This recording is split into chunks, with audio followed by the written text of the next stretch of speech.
Meet up ng Bernardo at Alcala family mga kasembreros ang peke at hindi totoo mga kasembreros, fake information.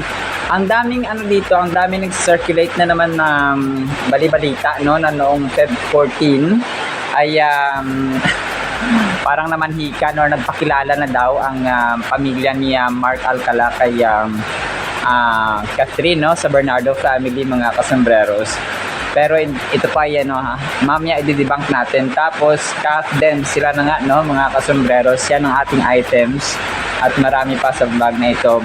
Unahin ko ito, update tayo. Si Sir Alden nag-post, no, sa kanyang Instagram account, mga kasembreros ng The Coffee and Cookie Club. Sabi niya dito, show the world what you've made of or what you're made of. So, ito po ay parang bumisita siya sa kanyang mga tropa sa Sugar High Bakery ni Prince Benmar at saka ni Mitch Oliva, mga kasembreros. Pasensya na po kayo, umuulan pa rin po sa amin mga kasembreros. Ako po ay nabu-voice over ng alas 2:30 ng hapon mga kasembreros. Parang buong araw, simula kayo ng umaga ay umuulan dito sa amin. So, sorry po sa ingay. Ayun. Matagal-tagal din hindi bumisita, no, or hindi bisita si Pops Alden sa kanyang mga tropa.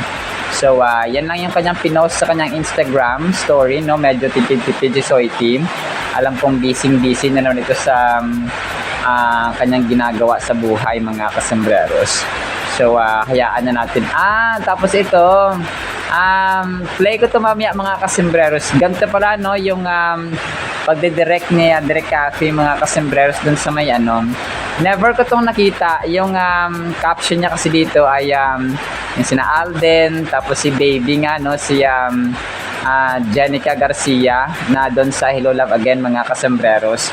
So grabe no, si direct cafe mga kasembreros, parang pag sinabi niya kay Jenica, yung parang 'di ba introvert siya or parang introvert tapos medyo makulit dito si Jenica Garcia, 'di ba, sa sa Hello Love Again mga kasembreros, na sobrang patay na patay siya kay Alden kunwari. Tapos ito yung time na parang nasa dito, nasa bahay yata ito ni nasa bahay, nasa apartment nila mga kasembreros, no, na inapahan doon kasama sina Ruby, Marvin and Mark mga kasembreros. So parang medyo maarte, medyo makulit, medyo yun. Alam naman natin yung character ni Ma'am Jenica Garcia doon sa Hello Love Again mga kasembreros. So kanina lang siya pinost mga kasembreros, no, kung kaya pinost ko rin dito para po marinig ninyo. Ang kulit ng parang si Dre Cafe talaga yung alam mo yun, nag-instruct mga kasembreros sa kanila na ganito gagawin, ganito dapat ang action and so on mga kasembreros. So ang cute at ang kulit lang, no, mga kasembreros.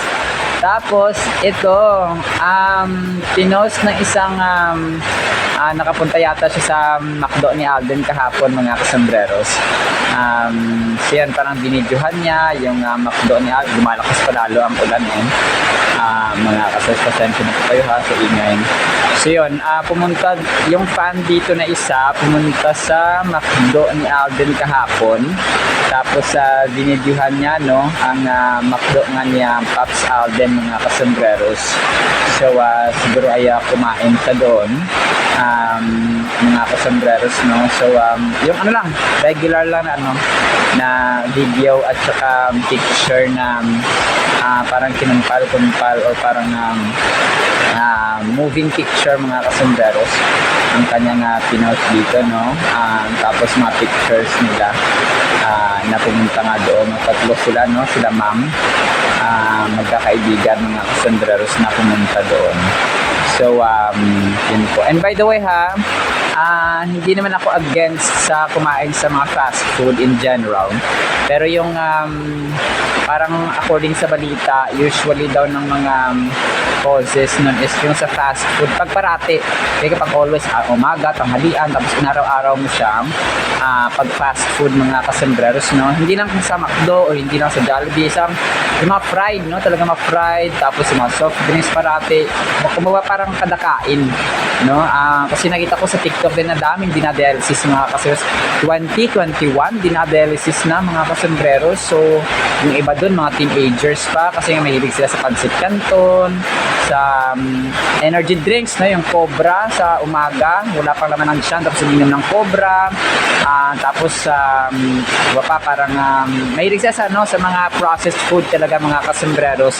And partida, hindi yun sila uminom ng alak, diba? Pero yung pancit canton talaga number 1 yun, no? Hindi ko naman sisiraan ng pancit canton. Pero kapag parati siya, no, ganun siya meron pa dun teacher, bata pa siya, pero talagang dinadialysis siya mga kasembreros, no? Kawawa po talaga.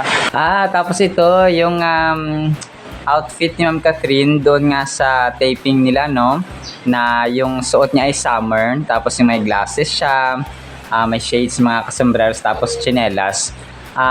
Pinost ng Bernardo Cat Styles sa Instagram nila yung parang mga presyo, no, ng kanyang suot mga kasembreros.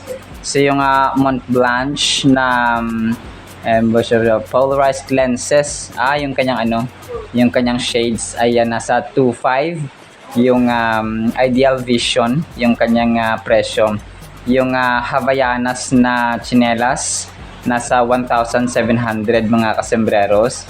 Tapos yung t-shirt na summer nga mga kasos, no, cotton on, the boxy graphic tee, 1,890. So yun siya, no. Grabe, no. Ang very detailed yung kanilang parang napakamabusisi ng Bernardo Cat Styles. So isa rin tong parang insider yung kanyang admin na ito mga kasembreros. Ito pasegwihan ko si Ma'am Marian Rivera. Nanalo rin pala siyang Modern Grand Slam Best Actress. Kaya Ma'am Marian Rivera mga kasembreros para sa balota. Galing ito sa Philippine Arts Film and Television Incorporated or PAFTA nga, no?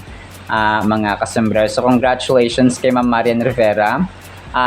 Si Will Ashley nga dito yung naging Best Supporting Actor, no? Para sa balota. Tapos si Ma'am Marian Rivera naman yung Best Actress. So congratulations. So talagang grabe, no? Kasi ang husay, no? Ang husay nila mga kasembreros pareho.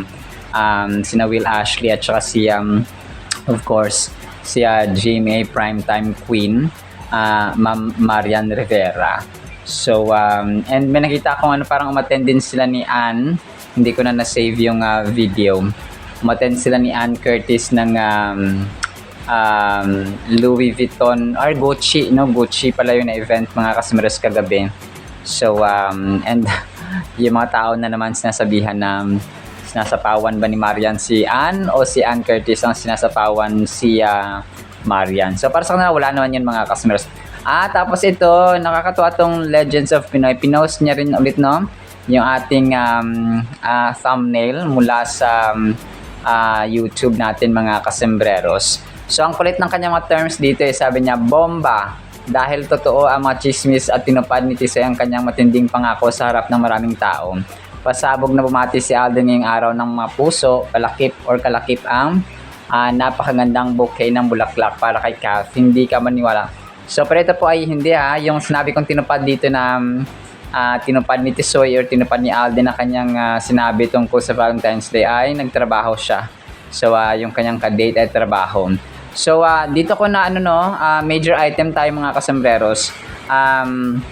Dito sa kumakalat na pinost ng mga, actually marami, no? Hindi pala marami. Si Dar Eds, tapos yung isa. So ito, no, dalawa sila. Yung Asian Inquirer 23 hours ago, Catherine Mermark, spark family meeting rumors. So ito na naman yung mga chismis na yung pamilya daw ni Nakata at saka ni Mayor Mark ay nag-meeting na daw mga customers or nagkita, no? Nagpakilala sa bawat isa. Speculation is rolling online regarding a Valentine's Day gathering involving Catherine Bernardo and Mayor Mark Alcala. Unverified reports sabi dito, unverified reports on social media platforms suggest the pair celebrated the holiday with their respective families. So, paano spend ng family or spend time or para mag-celebrate ng Valentine's Day ang pamilya ni Mayor Mark at saka ni Catherine nasa trabaho nga si Ma'am Catherine kagaya ng na-mention natin at saka may mga ebidensya tayo, no, na si Ma'am Catherine ay nasa taping trabaho yung kanyang ka-date mga kasembreros noong Valentine's Day, no, Feb 14. So, and nagulat din ako, may isang admin nga doon, no, na naniwala din siya na, hindi naman siya naniwala, parang ito lang din yung sinabi niya, na sa huli ay hindi konfirmado, hindi definitely, no, wala ring pinost si Ma'am Catherine so far sa kanyang Instagram account mga kasembreros. So kung kaya hindi talaga siya kumpirmado. So kumpirmado yan talagang manggagaling kay Mami Min at saka kay Kath mga kasembreros. So kagaya na mention natin nung sa pinakaunang vlog natin yung araw, Feb 18, ay nagtrabaho si Ma'am Catherine, no, kasama sina ate niya Dimples Romana and of course the whole cast of Someone Someday mga kasembreros. So walang meet up na naganap. Ang kulit kasi parang sinasabi pa nila dito sa kanilang tawag dito, kanilang parang sinasabi dito na sa post na ito ay a viral post claimed the group met at a private flower field farm location in the south, no, south. Ibig sabihin ng south ay sa Batangas or Laguna or Tagaytay. O yun yung south no, which was na topic din natin noong nakaraan. So fans and casual observers have been eagerly waiting official Valentine's Day updates from the actress. So yun nga, no, sa huli sinabi rin niya dito na neither Bernardo nor Alcala has posted any photos or statements confirming a shared celebration or meet the parents event. So ito po ay walang katotohanan. Kasi nga sila man din ay sinasabi nila na unverified at hindi na confirm ng anumang partido. So walang confirmation from Ma'am Kath, walang confirmation from Mayor Mark Alcala mga kasembreros. So ito po ay lamang haka-haka, no, speculations na hindi totoo at saka walang napapatunayan. Kasi kapag napatunayan yan ay malalaman din natin. So ang totoong sila na ay ang Kath din mga kasembreros. Kasi hindi ko na mention doon kanina na grabe ng pag-uusap nila, parang sila na talaga kasi nagkakatugma yung kanilang mga events mga kasembreros.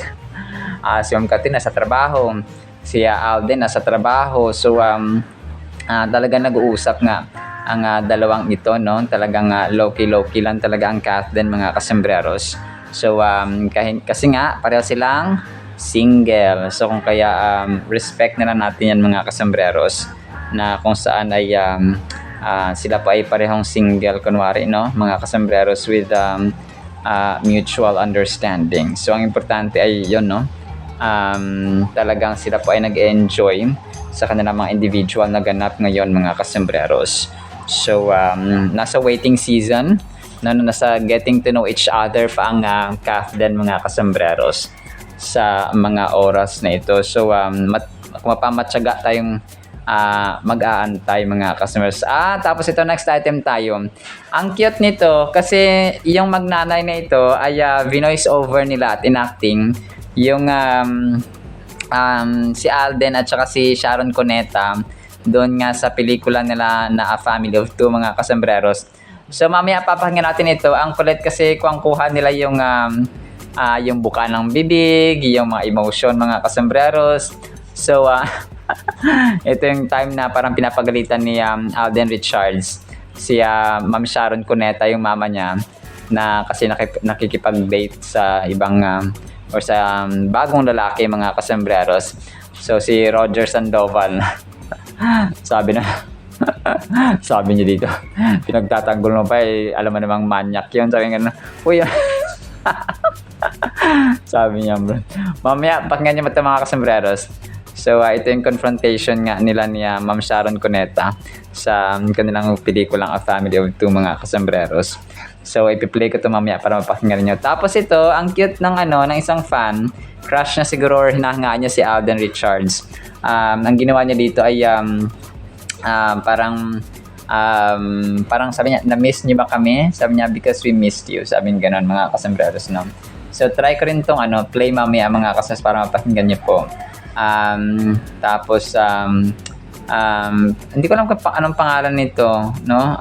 Okay, guys. Sabi niya, okay, guys, did you miss us? Because we missed you. Sabi niya ganun.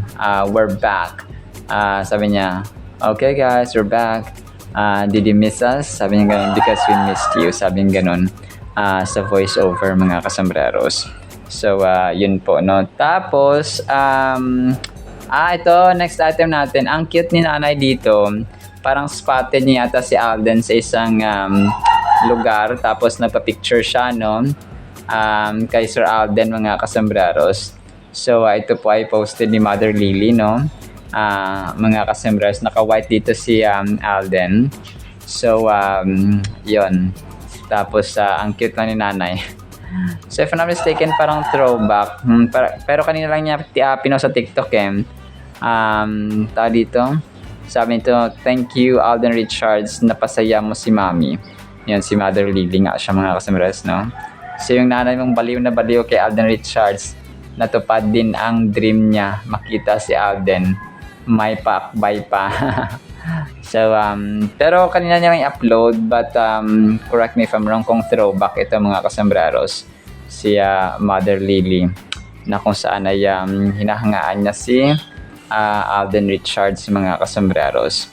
So, tapos sa last item natin, may isang fan dito na pinost, no, yung pictures ni Alden, ni Marian, at saka ng coaches, no, or dance authority, mga kasembreros, doon sa Stars on the Floor nga, na kung saan ay sobrang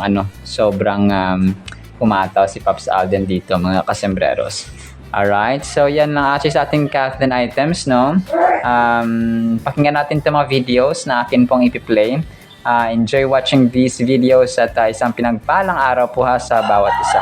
Ano ba problema mo, ha? Akala ko kasi sasama ka na doon sa lalaking yun eh. Ano, yung patingin mo sa akin, ha? Wala kang tiwala. Sa'yo meron, doon sa lalaki, wala. Hoy, may pangalan yun, ha? Mr. Roger Sandoval. Ay nako ma, pinagtatanggol mo pa, kitang-kita mo namang manyak yun. Hoy, paano manyak? Marespeto nga. Marespeto, hawakan yung braso mo ng first date. Alam mo, ang dumi ng pag-iisip mo. At saka, teka lang. Sino bang nagtulak sa akin para makipag-date, ha? Sino? Ako po, pero hindi ganyan. Alam mo, pagod na ako makipagtalo sa'yo. Wala ka kwenta-kwenta tong pinag-aawayan natin. Pagod na gutom pa ako. Pa-date ka ng pa-date, di mo naman ako pinapatapos kumain. Buwisit ka, halika na!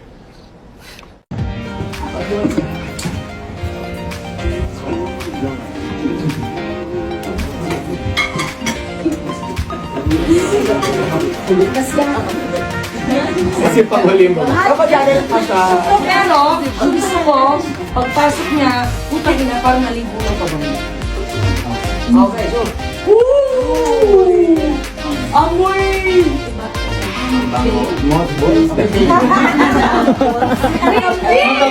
Baby! Amoy baby!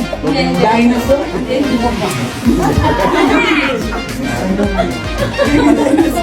Mamaya, pag sabi ng pangalan, ay baby. Tsaka mag-relate ang gusto mo. Pero sa simula, pwede naligo ka ba mo? I just have to establish that she does that. Na talaga namang, kaya, naligo ka? Asa sa Naligo ka pa ba nga? Okay, even you, when she enters back, okay, she's now all freezing and all, and she's supposed to have like put so much perfume. So when she passes you by, it's like, whoa, that was strong. Okay? Like, ikaw dapat yung pag ganyan, di ba? Kumanyan.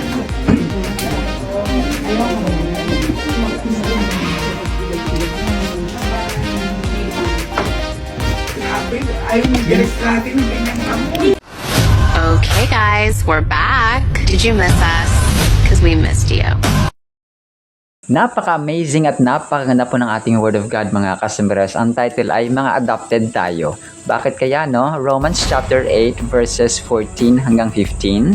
For as many as are led by the Spirit of God, these are sons of God. For you did not receive the spirit of bondage again to fear, takot, but you received the spirit of adoption. O ito pala yun, no? Adopted mga kasembreros tayo, by whom we cry out, Abba, Father. So, isang maling perception or pagpapakalat ng sangkatauhan sa mundong ito, maybe it may be sa reality ng buhay, personal natin experience, or may alam tayo, or sa social media, yung word na adopted, no, parang ano siya, kasi di ba pag ikaw anak, tapos ano ka, pag ikaw anak, tapos inadopt ka lang pala nung parents, no, na nag-adapt sa iyo or kumukup sa iyo at naging magulang mo simula nung ikaw ay maliit pa or baby pa mga kasembreros, tapos inadapt ka, parang yung talito yung iniisip ng ibang tao, putok ka sa buho, parang ganun yung ano na ganun yung kanilang mindset, at saka normal na sinasabi, no, putok ka sa buho, hindi ka tunay ng anak na nanay mo, magulang, kasi nga adopted, di ba?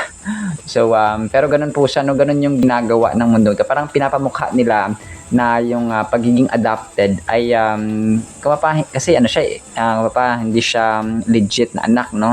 Illegitimate child siya mga kasembreros. Pero on the other side of the picture, alam niyo po, ang adopted po dapat na word ay ang isa sa pinaka sweet, no? Isa sa pinaka loving mga kasembreros na salita na dapat nating ano, kasi ano siya, hindi ka part ng pamilya, hindi ka nila kadugo, pero inadapt ka nila. Gusto ka nila maging part ng family nila. Gusto kang maging gusto kang mapabilang doon sa pamilya na hindi mo naman na biological parents, hindi mo naman biological siblings, for example. May mga si ano, 'di ba, si Judy Ann Santos at saka si Ryan Agoncillo, ay nag-adapt sila, no, sino nga ba yung ano na, parang yung pangalan na babae nila, nakalimutan ko yung pangalan mga kasembreros. Si Johan, hindi si Johan ba yun? So, parang yun, no, yung narinig ko. So, nag-adapt sila. So, and many more mga kasembreros. So, may anak sila, di ba? Pero nag-adapt pa rin sila. May iba naman na talagang hindi sila magkaanak kung kaya nag-a-adapt mga kasembreros. So, sina Heart Evangelista yata at saka si Cheese Escudero, no? Walang anak pero hindi sila nag-adapt mga. Si Corina Sanchez at saka si Marojas, no? Nag-adapt din sila mga kasembreros kasi matanda na rin sila nag-asawa. So, and marami pa, no? Yun lang yung mga sikat talaga na alam natin na when it comes to adoption and hindi nag-adapt mga kasembreros. Nag-adapt at saka hindi nag-adapt, no? So, ganoon siya mga kasembreros. So, tayo po bilang mga anak ng Diyos, extended family tayo ng Diyos mga kasembreros. Tayo po ay mga adopted sons and daughters, no? Grabe, no? Alam kasi 'di ba si Jesus Christ yung panganay. Si Jesus Christ yung si God the Father yung universal father, yung tatay ng mga mananampalataya, no, at saka nananalig sa kanya mga kasembreros. Tapos si Jesus Christ yung pinakapanganay because he's the firstborn, no? He's the first child ng kasembreros, si Lord Jesus Christ. So tayo, kapag tayo po ay sumunod, nagkaroon ng pananampalataya kay God the Father, nagkaroon tayo ng personal relationship sa kanya, nagkaroon tayo ng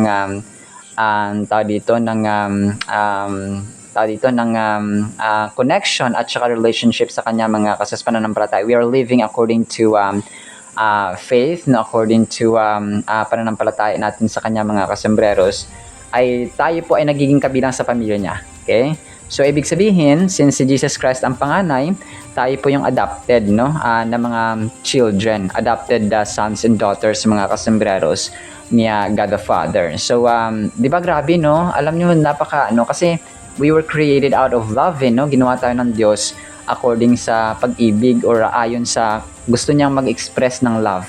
Hindi niya tripping lang na, parang nababagot ako ngayon, parang gusto ko So, hindi po ganoon mga kasembreros. So, sabi nito, for as many as are led by the Spirit of God. So, again, no, yung kahalagahan ng banal na Espiritu ng Diyos ay andito pa rin. So it is our connection. The Holy Spirit is not a thing. It's not it's not a mere parang character lang ng Diyos mga kasus, but ito yung Diyos mismo, Holy Spirit of the living God.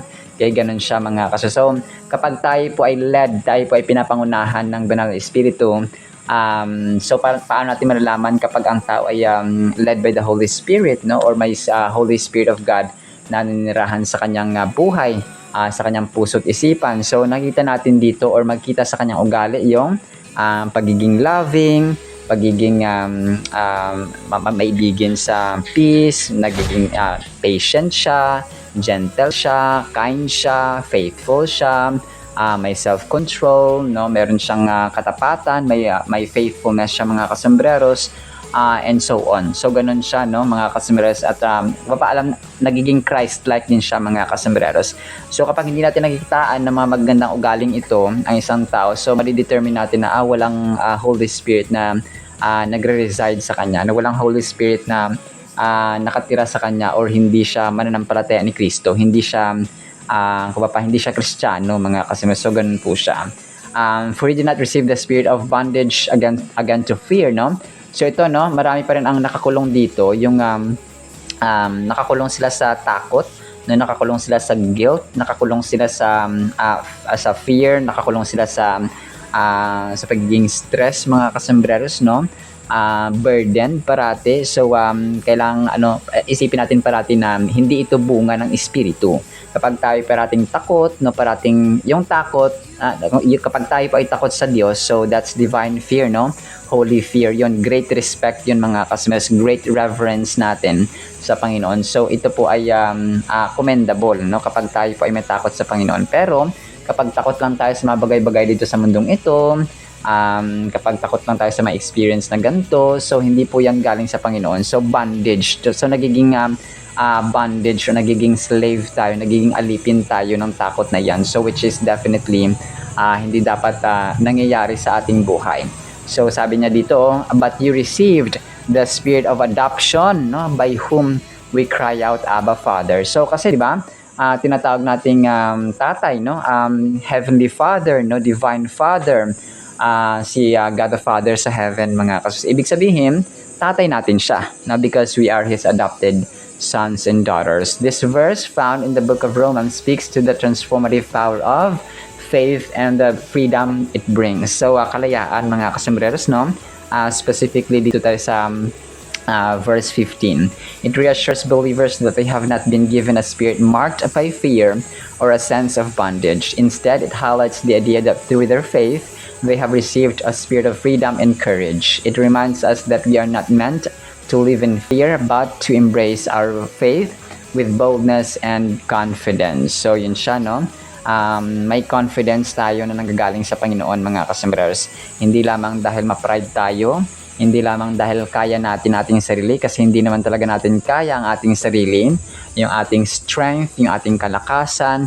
Kasi imagine niyo mga kasambreros, kung hindi ka na nagising sa araw na ito, wala ka ng strength, wala ka ng lakas, wala ka ng buhay, wala ka ng skill. Yung talent, yung skill, yung creativity, yung trabaho mo, yung dunong, yung karunungan, yung educational attainment mo, kung hindi tayo binigyan ng Panginoon ng isa pang chance ngayong araw, hindi na natin nagagamit yon. Come to think of that mga kasambreros, kung kaya wala tayong may isa mang katiting na dapat ipagmalaki, because everything that we have, everything that we use, our energy, our skill, our knowledge, our wisdom, mga kasos, ay lahat po yun ay utang sa Panginoon. Okay? Kasi marami naman sabi, ako naman nagtrabaho, so ang sahod ko, bakit ko naman ganito ganyan, bakit naman pasalamatan ng Panginoon, masipag naman ako yung gumigising sa umaga, ako yung nagpapakahirap, ako yung nagbabiyahe, ako yung ganito. So, yun po yung sagutan na mga walang pananampalataya sa Panginoon. And kung hindi nila nakikita yung truth, yung katotohanan na lahat ng effort natin, yung dunong, yung skill, and of course na yung chance na binigay ng Panginoon, kapag tayo po ay hindi na tayo ginising sa umagang yan kasi nga namatay na tayo, ay wala na, no? End of the story. Okay? End of your life dito sa earth. Pero may continuation after death. Okay? Ang ating kaluluwa ay either sa impyerno or sa langit mapupunta, mga kasambreros. So kung kaya yung ating pong buhay, yung ating puso, yung ating bibig, yung ating actions, no, ay dapat ay pinapasalamatan natin ang Diyos, mga kasasbayan, doing good and doing what is right, mga kasambreros. The verse opens with the contrast, we do not receive the spirit that makes you a slave again to fear or bondage, mga kasambreros, no? Here, Apostle Paul reminds us that our past life marked by fear and bondage to sin is behind us. Instead, we received the spirit of sonship, no? Yung pagiging anak nga, no, mga kasambreros. Sonship kasi yung iba na term sa ibang version, mga kapapam, nagiging anak tayo ng Diyos, no, mga kasambreros. This is a profound shift. We are not merely freed from something, but also adopted into something incredibly special. So the term sonship or adopted implies an intimate, familiar relationship with God. So kagaya na mention natin, no, intimate, close tayo sa Panginoon, mga kasambreros. Hindi kasi siya, hindi siya something na hindi close. Kasi close kasi i-adapt ka, no, ibibelong ka, isasama ka doon sa loob ng pamilya, mga kasambreros. Finally, Paul says, by him we cry, Abba, Father. The use of Abba, an Aramaic term for father. So yung Abba, mga kasambreros, ay Aramaic term po, no, for father or tatay. Underscores the deep personal connection we now have with God. So kasi 'di ba sa mundong ito, nanay, tatay, iba talaga 'yon. Kasi sila yung nagsilang sa atin, as in parents natin sila. So ang pagmamahal ng tatay, ang pagmamahal ng nanay ay hindi kayang tumbasan ng any person sa mundong ito. Except kay Lord, mga kasus, kasi ang pagmamahal ng Diyos ay walang kapantay. So maliban sa mundong ito, wala nang magmamahal sa iyo. Maliban kay Lord, mga kasus, wala nang magmamahal sa iyo ng mas malalim at mas malawak at mas mataas pa sa parents mo, mga kasus. So ganun siya, no?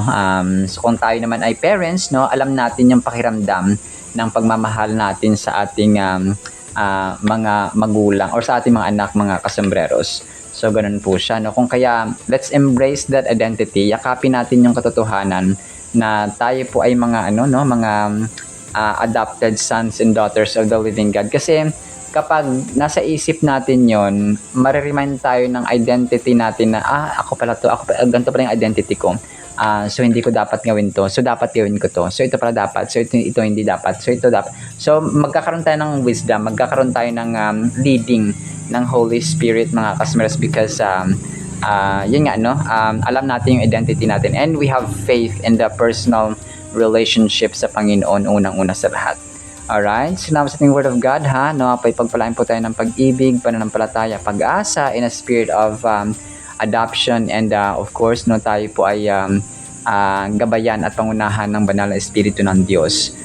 In Jesus' mighty, holy, sweet, magnificent name of the Lord Jesus Christ, we pray, with the communion of the Holy Spirit of the living God. And everyone said, Amen and Amen. See you sa next segment, mga kasambreros, and paalam po.